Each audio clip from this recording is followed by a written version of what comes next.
Hello মার্কআউট event semester students, যারা first year বা second সেমিস্টারের স্টুডেন্টস আছো, তোমাদের একটা চ্যালেঞ্জ আমি দিতে চাইছি। তো ফার্স্ট অফ অল তোমরা কি করো, একটা খাতা নাও, একটা পেন নাও এবং তারপর কিছু কোশ্চেন্স বলছি তোমাদের। জাস্ট দেখো যে define specific rotation of an optically active molecule, what is the necessary and sufficient condition for a molecule to be optically active.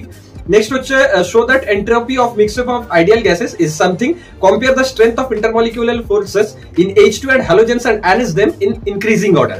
তো এই 4-5টা কোশ্চেন বা যে কোনো তোমরা প্রিভিয়াস ইয়ারের কোশ্চেন্স যদি নিয়ে বসো আর র্যান্ডমলি ট্রাই করো যে তুমি খাতায় লিখতে পারছো কিনা। আমি এতটুকু চ্যালেঞ্জ করে বলতে পারি 90% of you are not will be able to write those answers. What is the reason behind it? অনেকেই তোমরা হয়তো ইউটিউবের মধ্যে লেকচার কোর্সেস বা অন্যান্য ইউটিউব চ্যানেলস থেকে লেকচার কোর্স দেখে পর নিজেদের কনসেপ্ট ক্লিয়ার করেছো, বাট একটা কথা অলওয়েজ মাথায় রাখবে, কোন একটা পার্টিকুলার কনসেপ্টের নলেজ থাকা আর সেটাকে নোট ডাউন করা, there are very much differences.